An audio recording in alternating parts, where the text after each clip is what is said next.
Pug. Good morning. Bonjour. Comment ça va? How's she going? Coming to how? Who's your father, bye? Good to see everybody here this morning.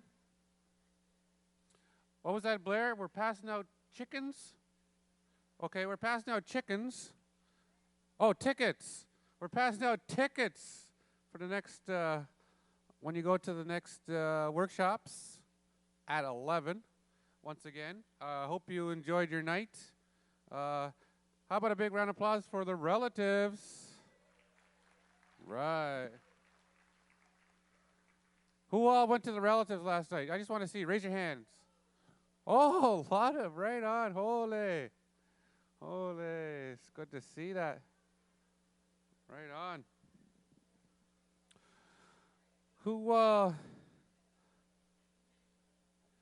So up next, we have a keynote speaker. I don't think there's any other announcements this morning. Once again, Wi-Fi is the same as yesterday, same Wi-Fi. How about a big round of applause for that food and the cooks? Wasn't that breakfast amazing? Those pancakes come straight from McDonald's.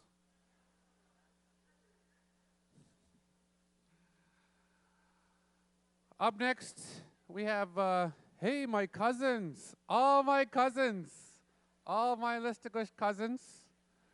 One of my grandmothers, my great-grandmother, is a Martin, and we're related to the Vicaire, so, and the Metallics, and the Caplins, and the Pauls, and the Sewells.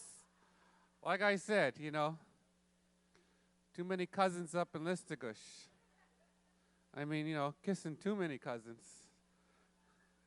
Cousins are for practice.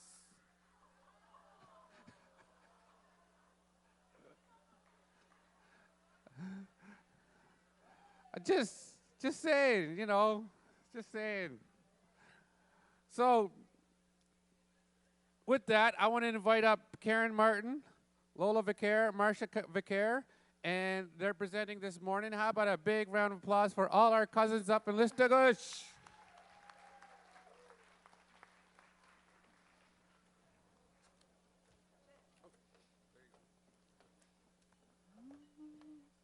Alec.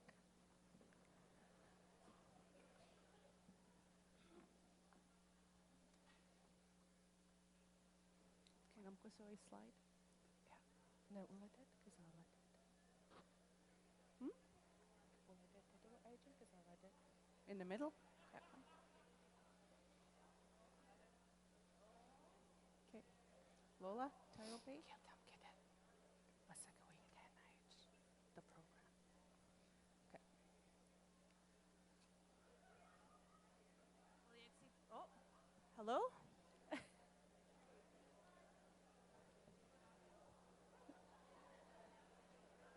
Waliak say pug? Waliak say pug? Oh, Walaliak. Nina Naija. Oh, I look like Nige.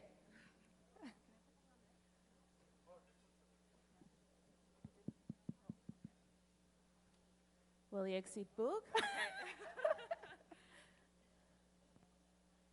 Ninen, Edlugurieg Ukchit, Siawi Minui Gnawadu, Police Udiminu, Listicush Education Directorate.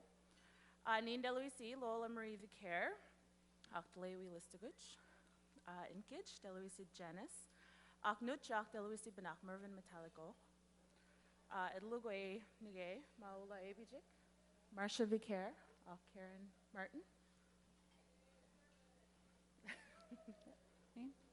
Nin Karen Martin Deluisi, Dlea we geska begia, Kadu gisa aim Listicush.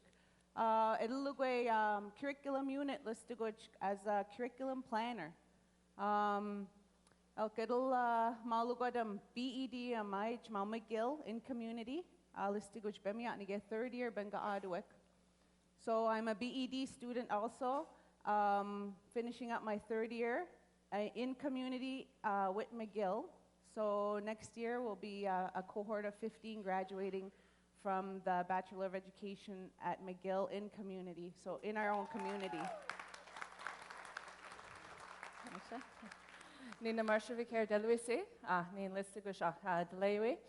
Edoginama Siab Nin Mulyank, Gahadu Abnadel Master's Degree, Education and Counseling Psychology, Nespio Nadel Doctorate Taij Sartewadu Web Learning Sciences. Nige Edelugwe Yaij Listiguch as the Curriculum Development Manager, Aki Same Nadel Nige Yaij Tapui Bunkek. Nige Gisku Gaya Gudu Widamegay Jichka Dan Delugudi Agnadel, Bibanimuxia Gabuladeta, Jukchit Juguwen. Uskudmen adult migma immersion. Hamkuswe dawe dawe asnige ula detikantuk dawe bay ichka ha desit mimajuinu mogeidu dan detai dan luas gadneut nudaha bay bilui innu delweb.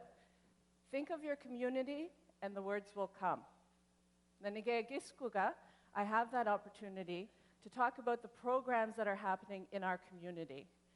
And when Michelle Syllaboy said on the first day of this conference, there's something that she briefly mentioned, and it really struck, it stuck with me because she said, language brought me home. And as I just mentioned, I spent several years in Montreal learning, going to school and living there. And it's really what brought me home was our language. So having said that, we're going to begin. I don't know which way. Lidet? Negamo? Oh, Gilo? Okay. Moha. Okay. No. Moluga no. There we go. Oh, Allah. All right, Curriculum Development Unit, nanigewala hai jnesisiag presentiwi agat me bugok danu eneki gai cha danilugudi jignadel. Nagis when wedjed listaguj? Saw? Ehe? Delwejeg ala ohodnuk listaguj edek. Kad model jiganek nuk na.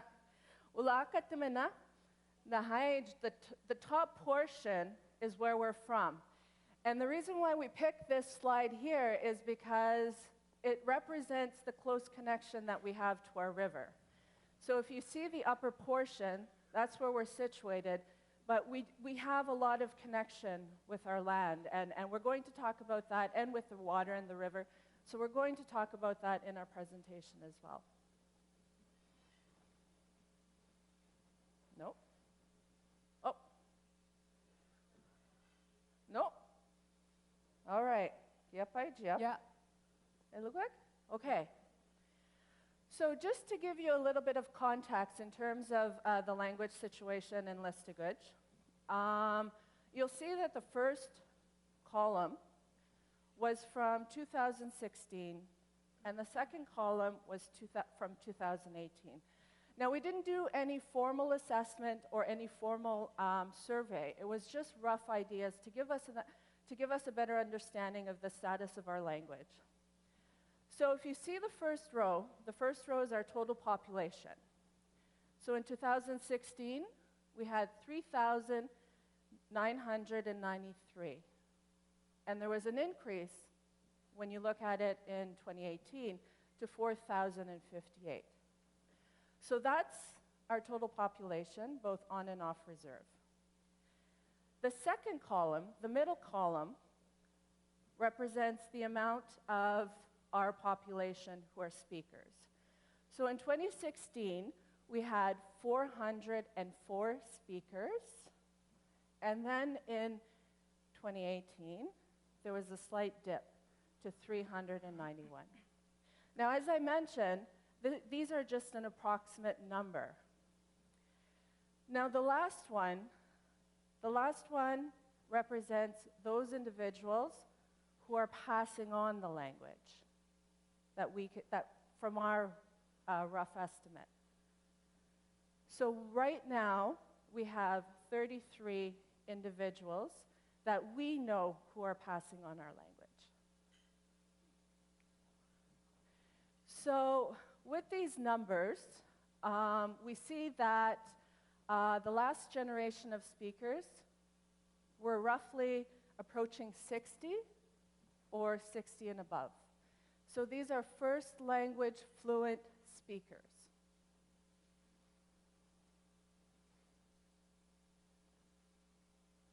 Okay. Whoops. So what happened in Listigosh? What would account for this loss of language? Well, we know that in terms of some of the factors that contributed to this was that there was a transfer in the 60s of Listigosh students to Campbellton, New Brunswick. So the New Brunswick system, the students from Listigosh were integrated into the mainstream programs. So they were integrated into middle, high school, and they were bused from our community to off-reserve. Okay, I'm going, oops. Oh, let's try this again. So what can we do? That was the big question in Listigosh. What can we do to revive our language? So currently there are 3 programs that we're going to talk about today. The first one is the Early Immersion Program. The second is the Adult Mi'kmaq Immersion Program. And then we also started another one with curriculum editors. And we decided to do this because they're all interconnected. And you'll see through our presentation what the connections are, or we hope that we're able to communicate to you what those connections will be. Oops. Okay. Nope. Back. Okay. So we're going to begin with the Early Immersion Program, and Karen is going to speak to you about this one. Karen has worked within this program, and as she mentioned, she's doing her BA-ED, so she actually has experience and she has done her placements within this program. So part of the passion I have for immersion, especially early immersion, is that I was a 60s scoop baby. I didn't learn to speak Mi'kmaq until I was about 8 years old. I spoke French. I was placed in a French home. I thought I was French until I was 8 years old. I speak better French probably than some French people do. So I learned Mi'kmaq when I was 8. It was partly through immersion at school, and it was partly due also to immersion at home. At school, with teachers that spoke the language, I was able, my dad happened to be principal there, John Martin, so he had some leeway as to where I was going to be, with who I was going to spend time with, and that happened to be a lot of the Mi'kmaq teachers. There was Roger Martin, Ramona Jerome, Clem. There was a lot of teachers that took part in my learning of the language at school. So children spend half their time basically in school. So when we are able to provide immersion situations for them half the time at school, we're helping them understand who they are as Onu people. When I did my practicum, I did 3 practicums so far during my BED. I did all 3 in the language, and this last one I did was 15 weeks. And it really gave me a lot of insight as to what makes immersion so special for Onu children. And I've also come to understand some of the challenges, but also the rewards in immersion. Another important thing to remember is that early immersion is only but a piece of the puzzle, like Marsha was saying. It's part of a big picture. And the more pieces of the puzzles we can provide in our communities, the stronger of a chance we'll have for our languages to survive. So currently at AGS, we have 268 students in the whole school. 49 of those students are in Mi'kmaq immersion from K4, pre-K, to grade 4. That accounts to about 18% of the population in immersion.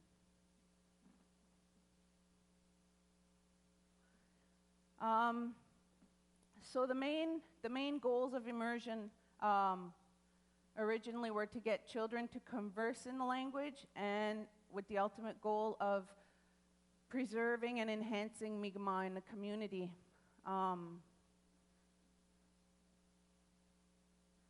So some of the community's own measures of success is that it was important for the students to not only learn the language, but to meet provincial curricular outcomes, which right now are NB, New Brunswick curricular outcomes, because eventually our children transfer into provincial school in Camilton across the bridge to go on from grade 9 to 12 and get their high school diplomas. Another was to increase language Mi'kmaq in the homes, and for them to understand who they are as Mi'kmaq people. So we instill that earlier on. Oftentimes, if you ask children, what does it mean to be Mi'kmaq? I find it really sad when they're unable to voice that. But I find children in immersion instinctually understand that they are different from other people. And I ultimately believe that it's linked back to understanding who they are, because our language transfers so much knowledge within it. So here's a timeline of how immersion happened in Listuguj. It was done very gradually, and it was done as materials became available and as teachers were willing to take part in teaching immersion. So the first class in immersion was kindergarten in 2002.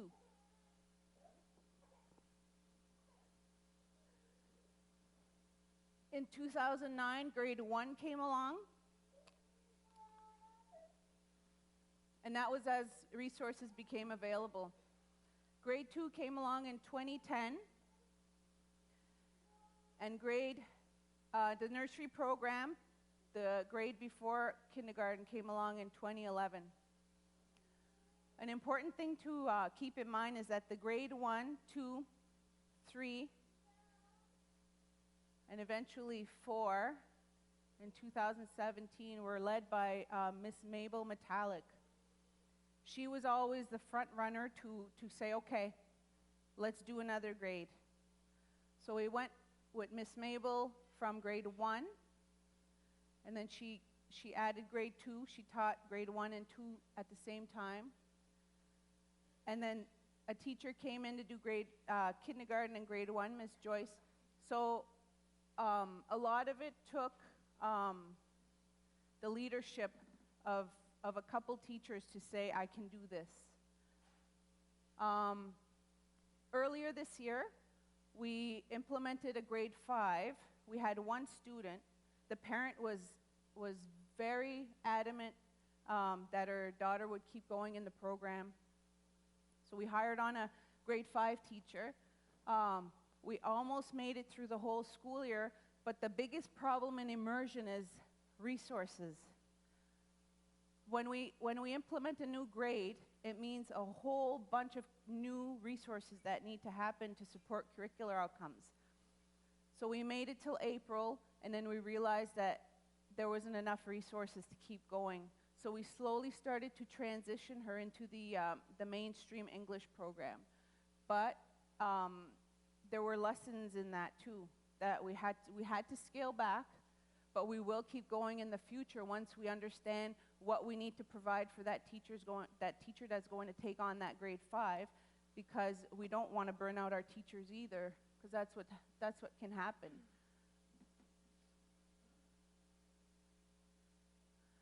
So what we did last summer, we had a summer camp, and we did the summer camp in order to support language through the summer, because what happens is after June, a lot of the kids go home and their parents aren't speakers, so they're not hearing the language throughout the summer. So what we did during the summer is our adult immersion students were tasked with creating a summer camp experience for the younger immersion students. So we paired up the adult immersion with the summer students, the early immersion students. And so there was some planning that happened. 2 weeks was spent very much land-based. The children were outside, they were doing activities. Almost every field trip they went on, we ended up creating a book for every activity to try to fill some of that resource deficit in our classrooms. So from the summer camp came a series of 7 books. And all it was taking pictures, creating storyboards, and then marrying the two once the kids went home for the rest of the summer. So that ended up being a huge success. The books were not translated. They came from the activities themselves, and the children are in the books.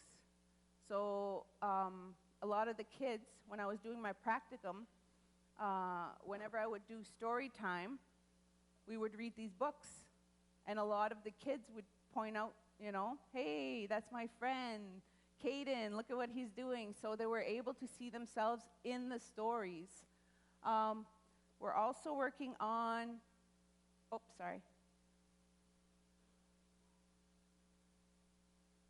Are you doing it back there? Okay. So we're also working on a resource portal.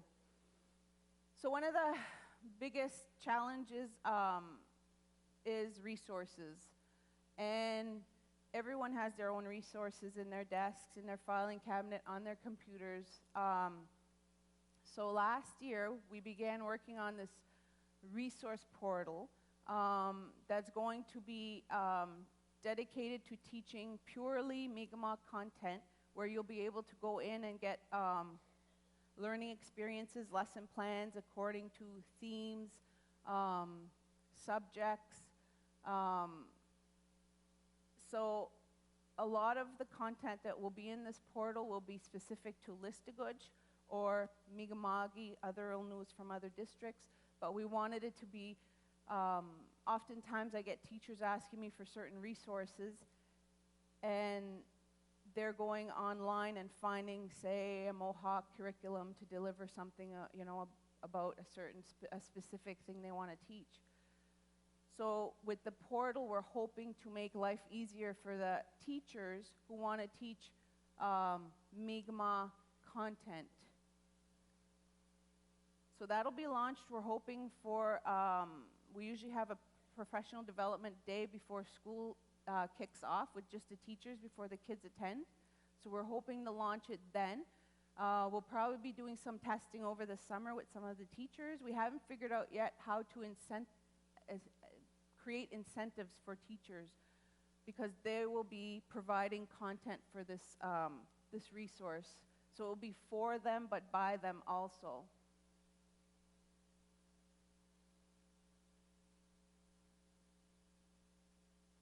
Okay. So some of the challenges of immersion are, what used to happen would be that teachers would take home work over the summer to prepare for the year ahead. So over the summer, they would be translating and creating resources for their upcoming year. But what happens with that is that teachers get burnt out. Just a natural teacher profession is very strenuous in terms of trying to prepare, deliver, and do all that basically at the same time. So we were seeing a lot of fatigue because they were acting as teachers and also as resource developers. The other challenge that we're having, especially in Listuguj, and I think a lot of other communities are seeing, is the aging fluent population. So we're beginning to run out of teachers. And in the cohort of 15 that we are in the McGill BED program, I happen to be the only speaker right now that'll be graduating with a BED. So there's a lot of pressure on those of us that are either in the profession or heading into the profession. So we have to be careful and to make sure we take care of our teachers. So part of the bridging of the challenges was to create a group of curriculum editors that would be trained by Marianne Metallic and Janice Vicaire, who have been an integral part of Mi'kmaq language learning in Listuguj. So there's a group of 6 people, which I'll be speaking to after, but they're part of bridging that gap. So going forward, there's big dreams of taking this beyond what we're doing now to create an early childhood program, so when the kids arrive at pre-kindergarten or nursery, they already have a toolbox of language, because currently when students are arriving at the AGS Mi'kmaq Immersion, they have next to no language for the most part. So to be able to bridge that and provide language programming prior to entering school would probably be a big advancement for us. Also, immersion going to grade 8, our Alaxidao Gipu school goes to grade 8, to provide the opportunity for those students that want to excel in the language, like our grade 5 student, Kylie, for them to have that opportunity to be able to finish completely. And the bigger goal would be even to provide it all the way up to grade 11 and have them finish at AGS as high school graduates with a Mi'kmaq education. And what we've been gearing up to do is to provide a Mi'kmaq-based curriculum.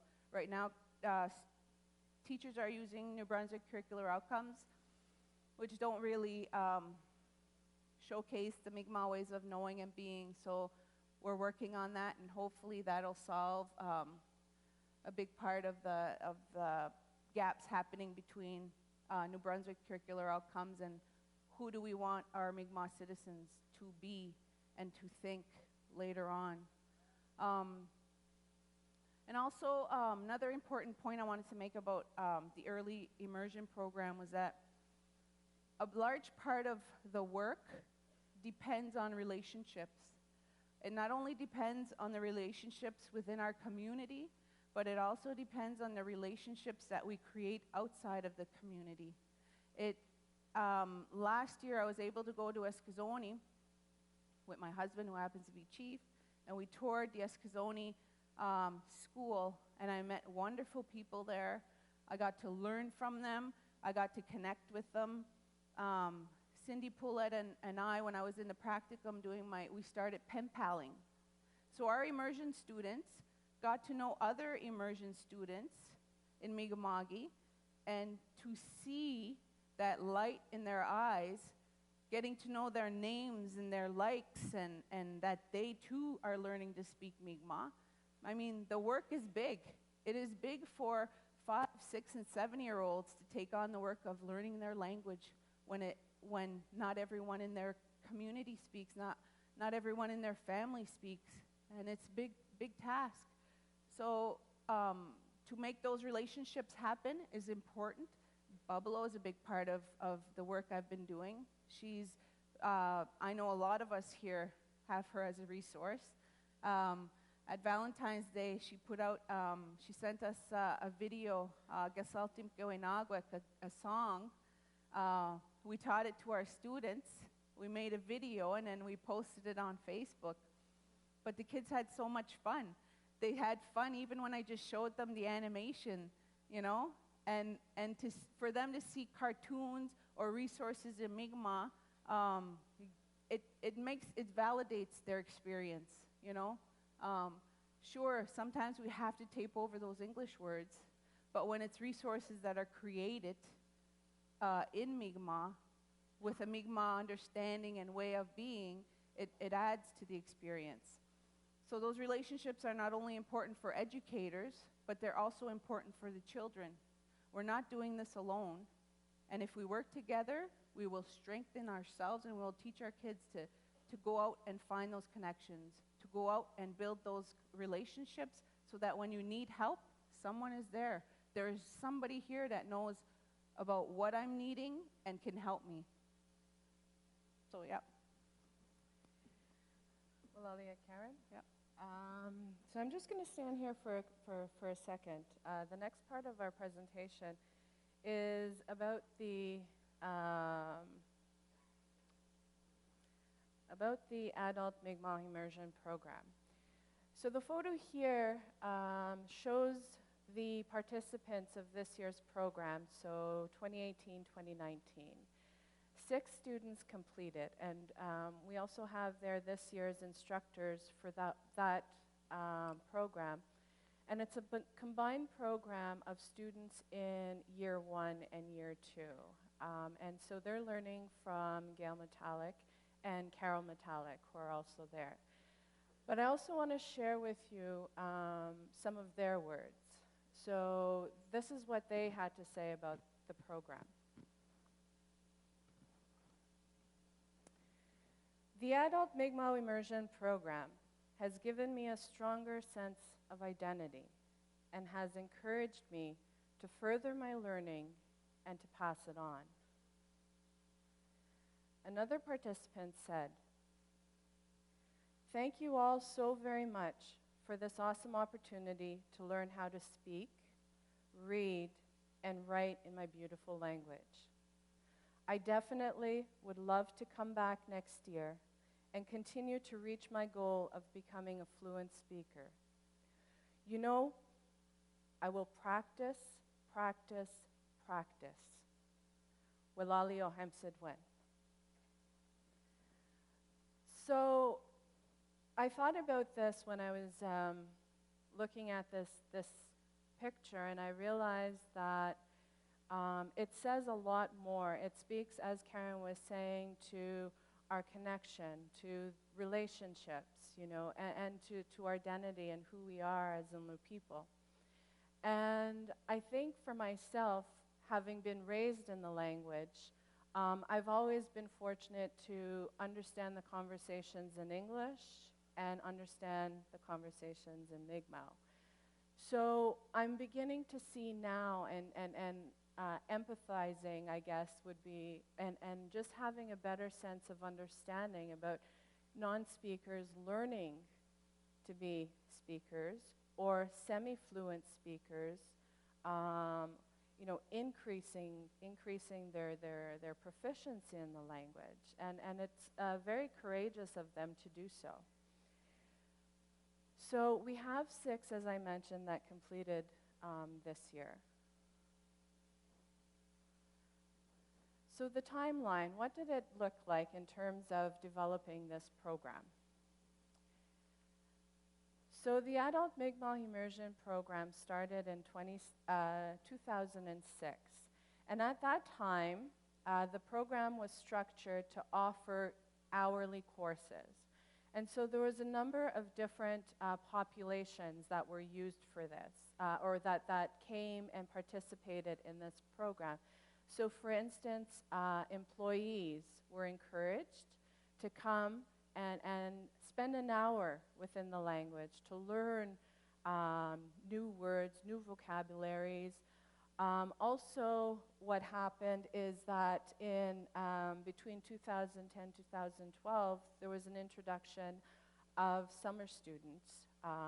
And so the internships here were from the McGill linguistic group. So they came and they spent summers with us just to understand, I guess, the process that we were undertaking in terms of this program. In 2014, 2016, there was also full-time Mi'kmaq immersion that was starting to be envisioned at that time. And so what the full-time Mi'kmaq immersion entailed was a real commitment from participants to devote a full year into this program. So recruitment started in the late summer, early fall, and they would begin this process in September, just like other academic years, and they finish at the end of April. So it's during that time that they're learning, and these are individuals who are, some have no knowledge of the language, some have a little bit of knowledge.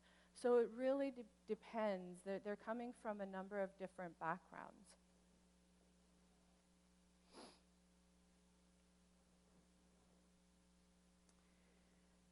In 2017, that's when the curriculum development unit was initiated, and that's when the program started to develop. So in that time, or during that time, there was also, as Karen had mentioned, a need for us to begin addressing the lack of resources. That was really something, that was a key concern within the Education Directorate. And so it was during that time that this program for the curriculum editors was envisioned, and Lola's going to speak to that in more detail in a few minutes. And so that program, just according to this timeline, is currently taking place. It started in 2018, and it's expected to finish in 2020. I'm too quick. Okay, let's go back a few slides. I'm giving you a preview here of what my presentation is supposed to be. So in adult Mi'kmaq immersion, I think there was some mention of this too yesterday, it follows the picture method. So basically the picture method, you're able to develop those conversations, you're able to develop those vocabularies using pictures. So these pictures can be of absolutely anything and everything in everyday life. So you're talking about animate, inanimate objects. And so the differences in the wording of that, you're talking about numbers, calendars. There's a multiple, it's endless basically in terms of what you can speak to using this method.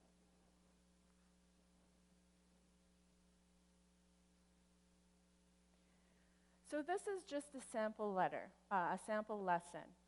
And basically, it highlights here. I'm going to show the top part is Nin. What's the second? Gil. Third? Negum. And the fourth? Negamo. Oh, well, lugudio. So what does the second one say? What would you think that one is? Ninen? Gilo? Negamo? Huh? Oh, ginu meske. I was trying to remember this. Okay.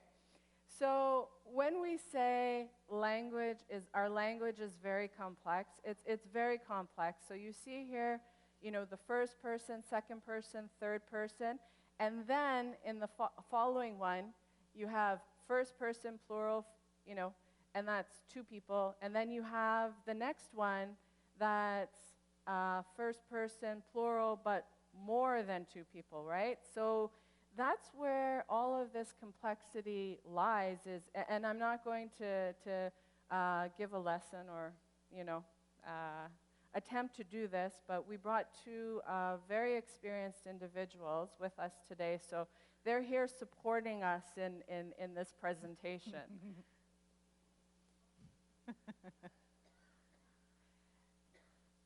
So in this program as well, okay, it's very much based on land-based learning.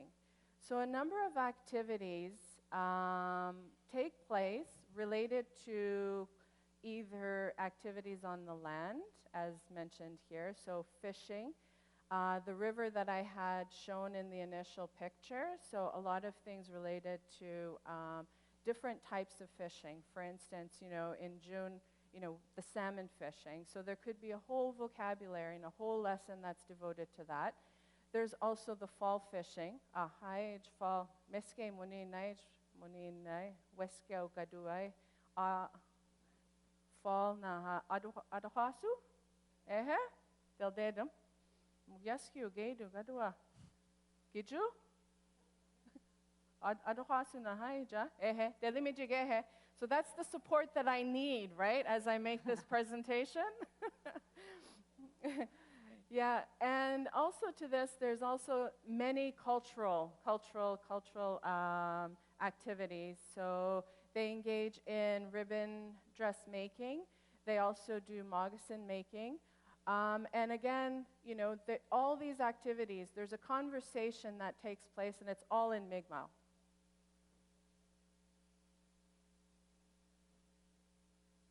Nope.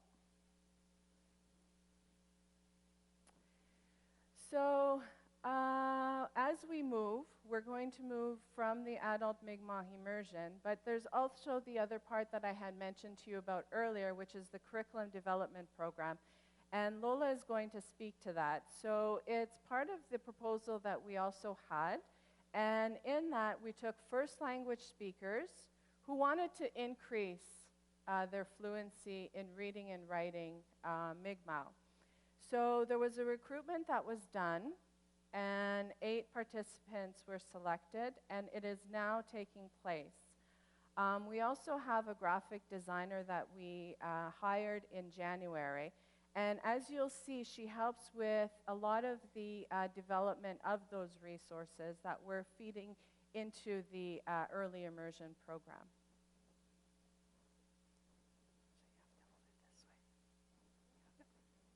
Yep.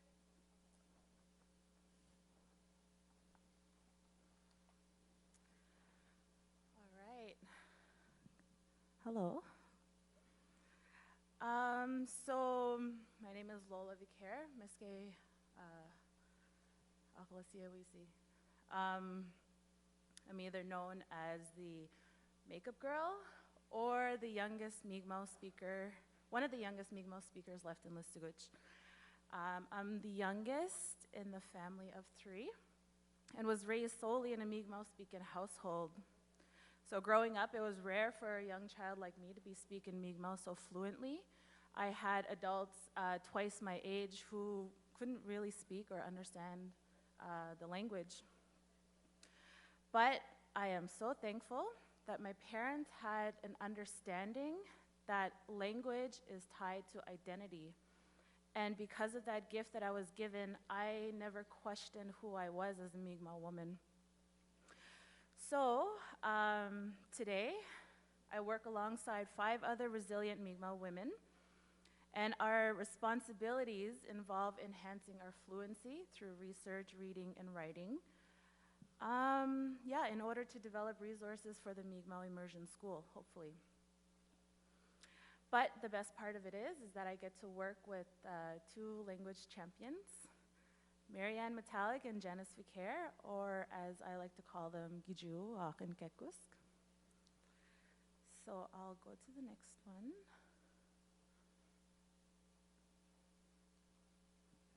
Oh.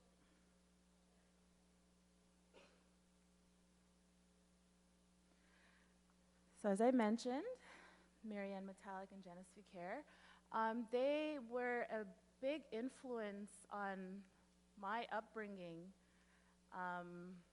and the importance of language and carrying our language as throughout our life journey.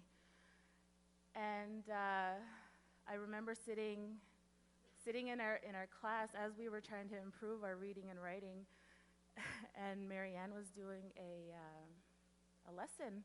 And I sat there and I was so excited. I was like, oh, I finally get to have a lesson by Marianne. Even though she's so close to me, I never had that class, that training with her.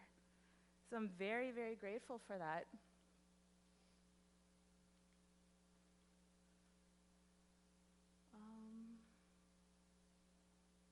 Do you want to talk about this part, the land-based activities? Yeah? Okay, we'll skip this part.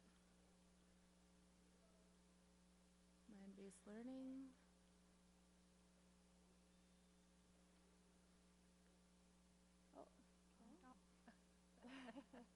So I was I was lucky enough to be able to take part in the adult immersion program. I am a speaker, but like I said, I'm not, it wasn't my first language. So I decided to join the adult immersion program with Janice and Marianne in order to further my understanding of Mi'kmaq. I struggled with endings a lot, animate and inanimate, and I still do. They still correct me. But it helped me in so many ways to build that confidence to be able to go out and speak Mi'kmaq, to be able to go out and teach it to the younger generation. And I was lucky enough to be able to do my practicum in immersion.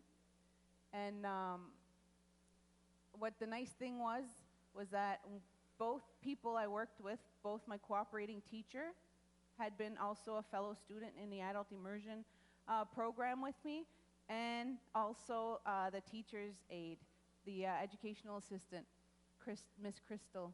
So all three of us, from January until the end of April, were together outside of adult immersion teaching early immersion together, which was really great. There was a comfort level was there.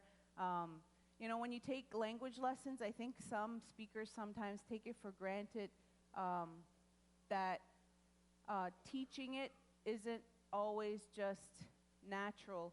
But when you start to understand it from the perspective of Marianne and Janice, and when you start to understand the morphology, the endings, why certain things are called that way, you start to understand, and it gives you the tools to be able to teach it to the younger generation. Because I did the adult immersion program, I was able to understand how preverbs worked, how root verbs worked, and what endings to start teaching with and what to progress to. So the adult immersion program really gave me those tools as an educator to be able to go and break down the language and make it into fun lessons that the students would get it. When you have a student that takes a root word and mixes it with the different preverbs you've taught them, there's something happening. They're starting to understand the mechanics of this very complicated language, and you're giving them tools to be able to go out and listen to speakers and say, okay, they said nada in front of that verb. I know they know how to do that verb. So being able to break down the language through adult immersion really helped me. The other part too was that it wasn't always in the classroom. We weren't always looking at the whiteboard. We went out and we did things.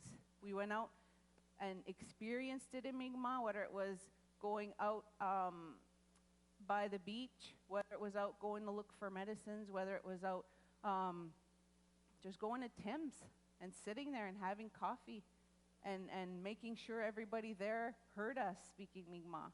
Just the little things like that really made it a rich experience, and which is why I think the importance of land-based is important for the youth also.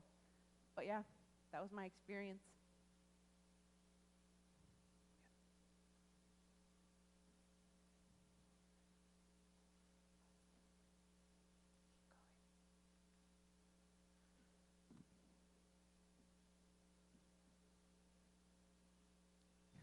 There we go. So when we began the program, the curricular editors program. Uh-oh. Oh, he's doing this, so I don't know what this means. Oh, he has control, I think, is what he's saying. All right, so I'll just speak a little bit about what we're about to show you next. So when we began the program back in September, we were given a task to creatively promote the language, but keeping the children in mind. So we were asked to create either an educational video clip, or a booklet, or a chart. So what I'm about to show you next, the three of us grouped together, Vicky Metallic, Lillian Germain, and myself, to do a weather update for Listuguj and all of Mi'kma'ki. So you can go ahead and play. Oh, there's no Volume. There's no sound.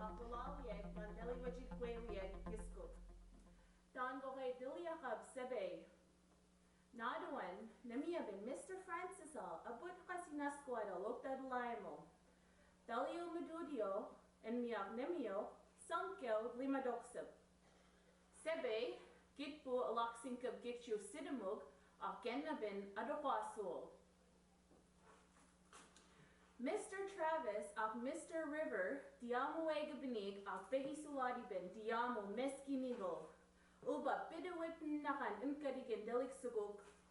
Gisigogi, Delui Dadi ben, Ia. Nigayokchid dan Deligis Gukdado, Ukchidum Sid Migamagi. Gegelulane Vicky Day.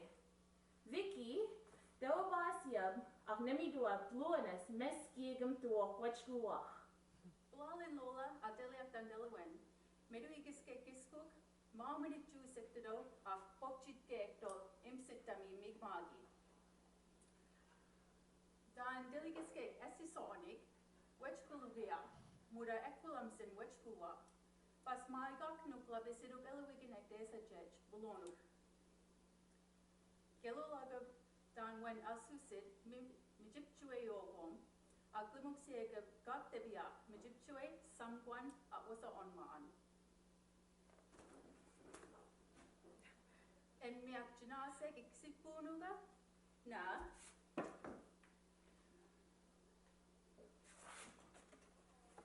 Abadinagu said we do.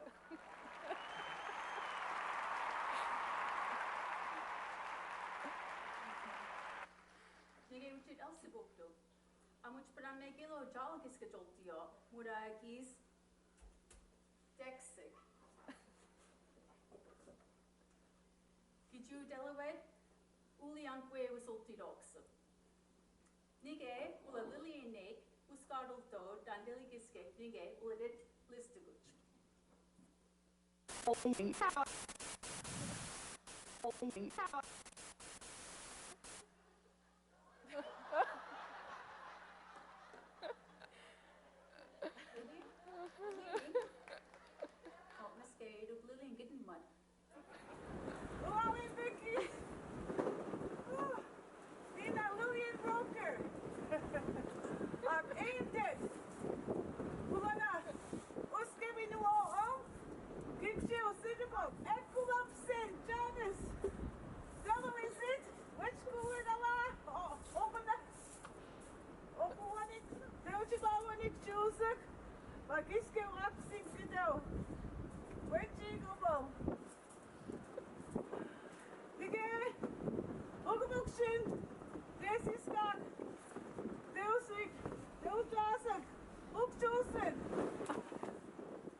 So our version of the weather update turned into something a bit bigger.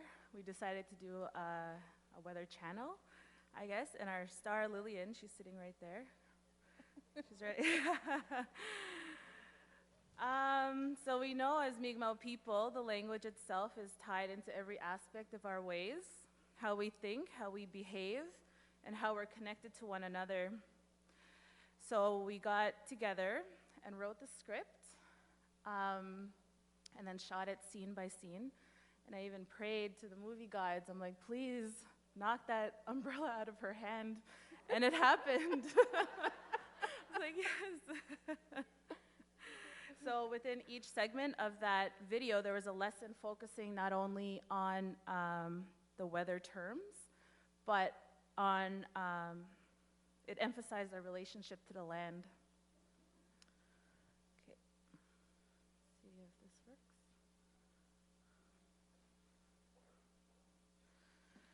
All right. So over the past 7 months, we've been working together and learning from one another. We decided to work towards sharing the language outside of the classroom and the school. So we wanted to bring back the old ways of, getting together. So everybody was asked to invite 2 guests, and there was only one rule.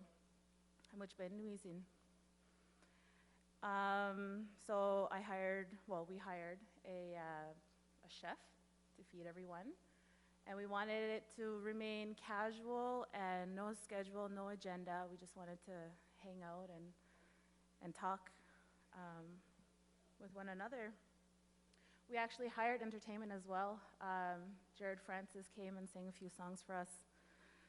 So during our last social, we arranged a game that was inspired by a game that was once played here at Ilmui Sultanage conference, and it's about creating new Mi'kmaq words for modern terms.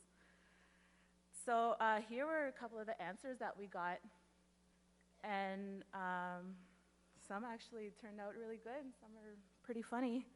So a highlighter was a hui gimkiwe, a lanyard, gegwi stakanabi, a drone was alak simkiwe nabui garan, and a rolling pin was a gesigte simkiwe. And it's those 2 gentlemen that came up with that word. I couldn't stop laughing. So we all came to find out that our fluent speaking community members, they're full of knowledge and they're full of stories. And we recognize that they might not always have someone to speak to, because usually they're the only fluent speaker in their family.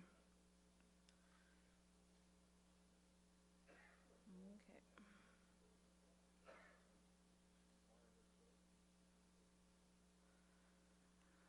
So after the training that we received to improve our reading and writing, we were instructed to create 10 original booklets. Everyone was responsible for creating their own content and material, and then we would collectively come together to edit it. At the end, the results were in the subject of math, science, Mi'kmaq legends, and fiction, and they're appropriate for grades K4 to grade 5. So I know these booklets are currently being printed. I wanted to bring some here for you today, but they unfortunately aren't ready. But what's good about them is that the child can relate to the stories that are within them, because we used a lot of Listigouge landmarks and Listigouge content. And so yeah, the next one, I'm gonna need, we have a clip. A small clip from Marilyn's story. She's also sitting here today. Najimit Tugwalk Nugumij. Eskamalaji glabis wuli chakamiyanich, kudadok sismoko nabu, nespi wi abokdaji. Nugumi dilimit, dabu iska al minedo, wajamaluji glidak. Tako wisawalut degit amquanchij. Elguda damk, dasajish baskoksigan. Dan dujiu, unisijuinuk amquanchijiktuk, nagiskatek.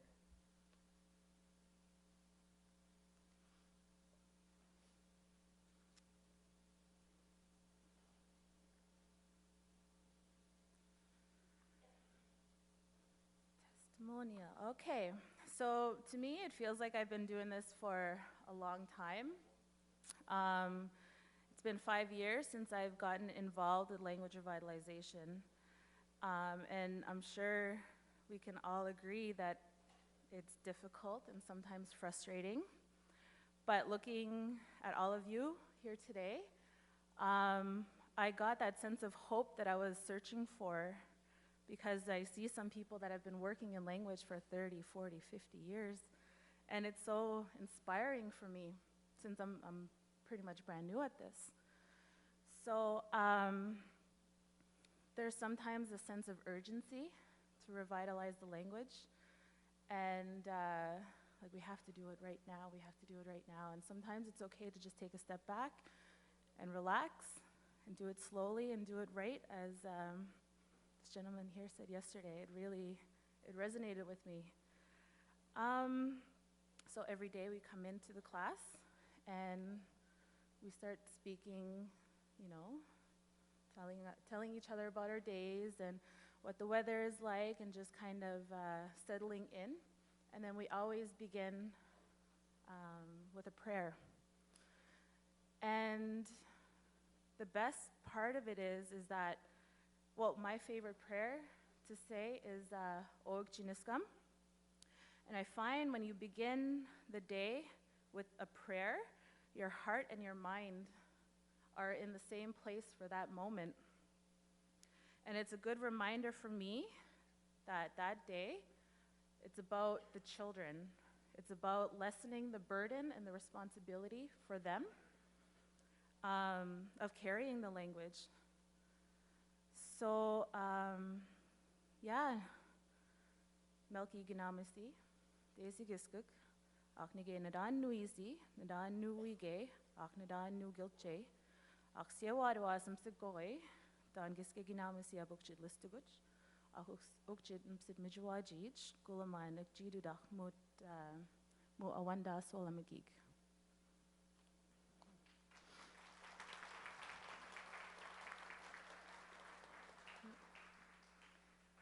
So as I said at the start of this, we're just, the three of us here are just part of the curriculum team, and there are many people that are also involved.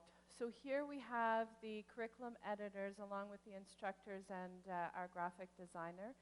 There's also support that we receive from the larger education directorate as well, and of course our community, our elders, our knowledge keepers. So they all, as we had mentioned here, give us, you know, that strength, you know, and that fuel to continue on with this work. Now, we're the, I guess, second generation coming into this area, and we know that we really have very big shoes that we have to attempt to fulfill. So as we start off in this area, we're mindful of that. We keep that at the front of our, I guess, aim each day. So as Karen said, the resources that we're really creating so that the children see a representation of themselves, to have that validation, and to understand that the quality, I think I had heard it at one of these conferences, is that when you show that the Mi'kmaq language is in a quality equivalent to other languages, that in itself also sends a strong message to our Mi'kmaq speakers and our Mi'kmaq learners. So the other thing that I had wanted to mention is that we're currently in our second year. So this year, the content of our product, the content of those resources are much richer. The 6 curriculum editors have had a year to increase their fluency in reading and writing, and also coming together and working together as a team.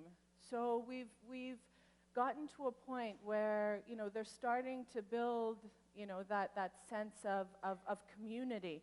And it's really that sense of community that's helping to make these products even richer for the learners. So on that note, I want to thank everyone for listening to us. We've just offered a glimpse of what we're doing in Listuguj, and we hope that we can continue that relationship building that Karen had mentioned, because the support really, we look to other communities, you know, to also inspire us in return. So thank you again. Juida doksa Listuguj, Wolteg Nadela, Haij Mudigek Nugnugu. Walaliek.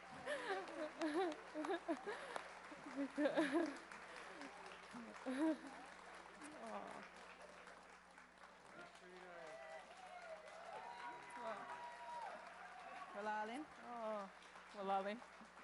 Oh, standing on.